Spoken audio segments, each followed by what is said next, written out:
भाइको यो इन्टरभ्यूमा स्वागत छ। Thank you sir. भाइको परिचय कहाँबाट सुरु गरौँ? मेरो नाम किरण हो। मेरो घर चाहिँ कोटपुर 10 बाँकीमा रहेको छ।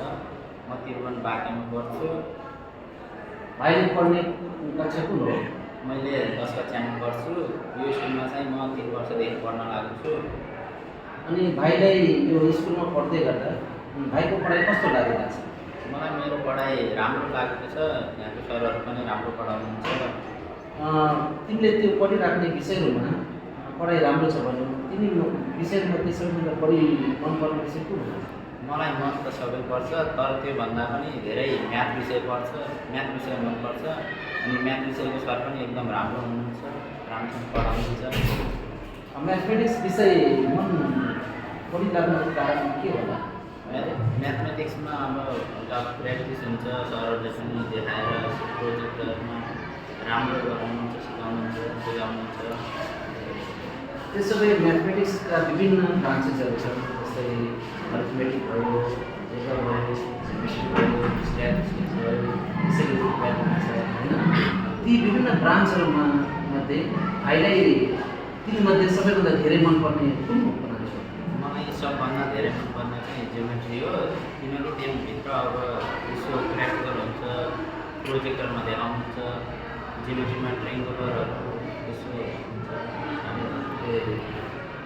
अनि त्यसो भए भाइले यता पढ्दै गर्दा जियोमेट्री चाहिँ अझै बढी मन पर्ने रहेछ होइन।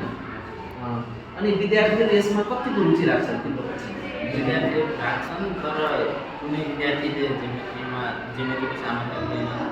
त्यही भएर पनि सरहरूले त्यो टाइममा पढाउन सक्नुहुन्न। टाइम धेरै लाग्ने भएकोले हल्का सिक्न पाइनँ, तर शिक्षामा सरले यो विभिन्न एउटै सरले सबै पढाउनुहुन्छ? जियोमेट्री एउटै सरले, एउटै सरले फरक पर्छ? यहाँ सरले पढाउनु एउटै सरले पढाउनुहुन्छ होइन। हो, त्यो सरले जियोमेट्री पढाएको राम्रैसँग बुझिन्छ? राम्रोसँग बुझिन्छ। प्र्याक्टिकल देखाउनुहुन्छ, कहिले प्रोजेक्टमा गराउनुहुन्छ, प्र्याक्टिस गर्न पठाउनुहुन्छ, डिस्कसन हुन्छ हामीमध्ये। तिनै कारणले गर्दा तिमीलाई अझै मन पर्ने भएको हो। अनि त्यसो भए तिमीलाई जुन जियोमेट्री पढाउनुहुन्छ सरले, त्यो पढाएका कुराहरूलाई चाहिँ रियल लाइफमा कतिको पर्छ?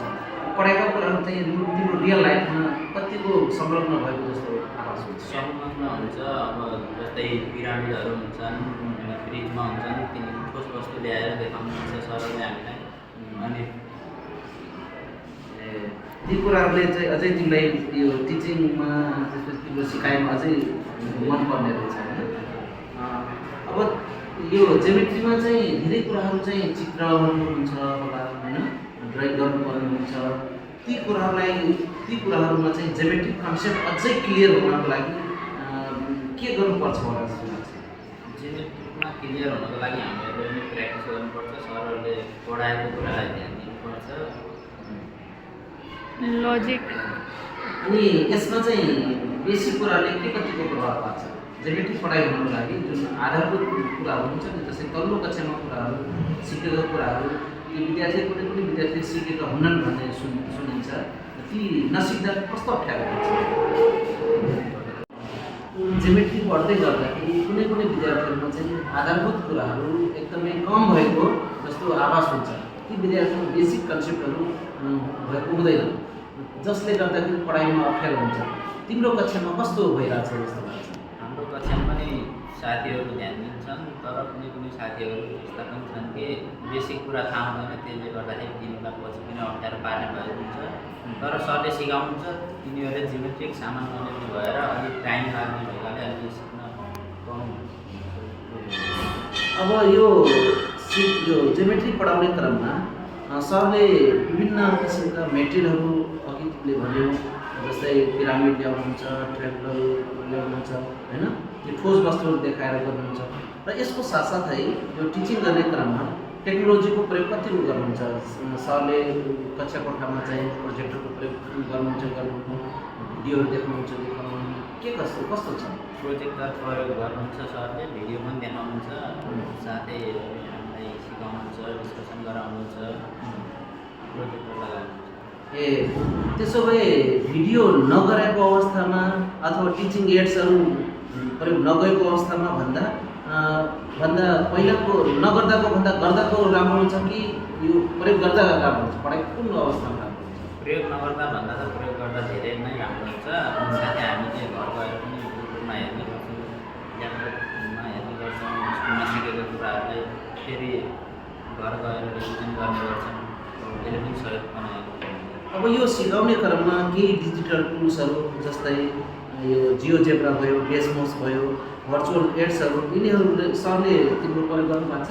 प्रयोग गर्नुभएको छ। जियोजेब्रा पनि 9मा पढाउनु गयो, डेस्मोस भिजुअल एड्स 9मा पनि, तर अब 10मा आएर पढ्दैछौँ, बिस्तारै पढाउनु गऱ्यो। अनि घरमा यसलाई इम्प्लिमेन्ट गरेको छ कि छैन? गरेछौँ, इम्प्लिमेन्ट गरेछौँ, युट्युबमा नि हेर्ने गरेछौँ, घरमा प्र्याक्टिस गर्छौँ। त्यसो डेस्मोस यो जियोजेब्रा योसँग परिचित छ होइन? राम्रो, धेरै राम्रो। अब त्यो पढाउने क्रममा चाहिँ अब अझै प्रभावकारी हुनको लागि के कस्ता किसिमका यो मेटेरियलहरू युज गर्दा राम्रो होला? जियोमेट्री सम्बन्धी सामानहरू ल्याउने, अनि सरहरूले सिकाएको कुरालाई ध्यान दिने, ध्यानपूर्वक दिएर राम्रोसँग गर्नुपर्छ।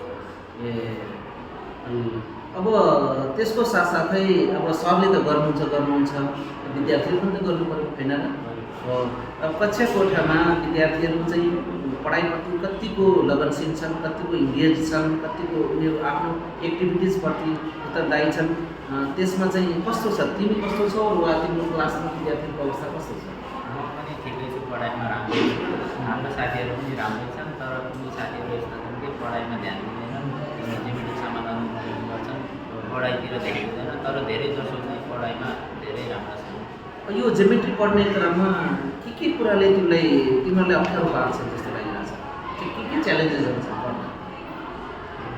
जियोमेट्री अध्ययन गर्दा तिमीहरूलाई चाहिँ के कस्ता च्यालेन्जेसहरू आइराखेको छ? के कस्ता फेस गरिरहेको छ? पहिलो कुरा त हाम्रो कक्षामा धेरै विद्यार्थीको सङ्ख्या छ। त्योमध्ये पनि सरले पढाउनु थियो, तर थ्योरिटिकली मात्र नभएर प्र्याक्टिकली पनि गरिन्छ। विद्यार्थी धेरै भएको कारणले सबैलाई समय दिन सकिँदैन, त्यही भएर अलि समस्या भइरहेको छ। अनि सामानहरू पनि विद्यार्थीले त्यही भएर ती च्यालेन्जेस हुँदाहुँदै पनि अब हामीले चाहिँ सिक्न त पर्यो होइन? अब ती च्यालेन्जहरूलाई कसरी समाधान गर्न सकिन्छ होला? यी च्यालेन्जहरूलाई समाधान गर्नको लागि थ्योरिटिकली मात्र नभएर प्र्याक्टिकल गराउने, अनि सरहरूलाई अलिक फोकस गर्ने, सरहरूले पनि फोकस गर्नुहुन्छ, तर विद्यार्थीहरूको सङ्ख्या धेरै छ। त्यही भएर ग्रुप बनाउँदा पनि टाइम धेरै लाग्ने भएकाले हल्का टाइम मिलाउनुपर्छ। अब ती विद्यार्थीको सिकाइ चाहिँ अझै राम्रो गर्नको लागि ती डिफिकल्टिजहरूलाई चाहिँ फेस गर्दै राम्रो गर्नको लागि ती मुख्य समस्याहरूलाई चाहिँ अझै राम्रो गर्नलाई के कस्ता तिमीले सुझाव दिन्छौ? हामीले क्लासमा भनेको सरहरूले भनेको कुरालाई ध्यान दिनुपर्छ, अनि स्कुलमा मात्र नभएर घरमा पनि प्र्याक्टिकल गर्नुपर्छ। स्कुलमा त गर्छौँ नै, घरमा पनि गएर प्र्याक्टिकल प्र्याक्टिस गर्नुपर्छ। त्यही भएर अब जियोमेट्री टिचिङमा अझै राम्रो गर्नको लागि तिम्रो तर्फबाट के कस्ता किसिमका सहयोग लिन सकिन्छ होला? सरलाई के कस्तो सहयोग दिन सकिन्छ जस्तो लाग्छ? सरले के कस्तो अपेक्षा गर्न सक्नुहुन्छ? आफूले नबुझेका कुरा सरलाई सोध्ने, सरले तिम्रो तर्फबाट के हुन्छ भनेपछि पहिला मुख्य समस्या हुन्छ। अब जियोमेट्री टिचिङमा पढाउँदै गर्दाखेरि यसमा देखिएका मुख्य समस्याहरू के छन् होला? जियोमेट्री पढाउँदाखेरि अब कुनै विद्यार्थीहरू हाम्रो क्लासमा यस्तो धेरै सङ्ख्या छ, 65जनाभन्दा धेरै विद्यार्थीहरू छन्। त्योमध्ये पनि ग्रुप बनाइदिनु भएको छ सरले। त्यो ग्रुपलाई देखाउँदाखेरि त्यो भन्दा प्र्याक्टिकल्ली गराउँदाखेरि अलिक टाइम धेरै लाग्ने भएकोले समस्या देखिएको छ। अब ती समस्याहरूलाई सुधार गर्नको लागि, ती समस्यालाई समाधान गर्नको लागि तिम्रो तर्फबाट यो टिचिङ जियोमेट्री अझै इफेक्टिभली पढाउनको लागि के कस्ता किसिमको सहयोगहरू तिमीले सक्छौ? हामीहरूको ग्रुप छ भनेपछि ग्रुपको कुनै मेन हुनसक्छ, त्यसले चाहिँ जानेको हुन्छ कि आफ्नो ग्रुपको मान्छेलाई सिकाउने, अनि सरहरूलाई त्यसै गर्दा सजिलो हुन्छ। आफ्नो ग्रुपलाई सिकाउने, सुझाव दिने, सरहरूबाट केही नजानेको चाहिँ सरहरूलाई सुने, त्यसरी गर्दा अन्त्यमा अन्त्यमा अब सरले पढाउनुहुन्छ जियोमेट्री, त्यो जियोमेट्री पढाउने सरलाई अझै राम्रोसँग पढाउनको लागि, अझै उहाँको पढाइ अझै राम्रो हुन उहाँले जुन पढाउनुहुन्छ त्यो पढाउने शिक्षक अझै राम्रो हुनको लागि के कस्ता सूचना दिन सक्छ? भन्दा पनि राम्रो पढाउनको लागि पढाउने सरले सिकाएको कुरालाई बुझ्ने, सरलाई नजानेको कुराहरू सरहरूले विद्यार्थीको कुराहरूलाई बुझ्नुहुन्छ र सिकाउनुहुन्छ। त्यसरी हाम्रो पढाइ राम्रो हुन्छ। इन्टरभ्यूमा इन्टरभ्यू दियो, एकदमै धेरै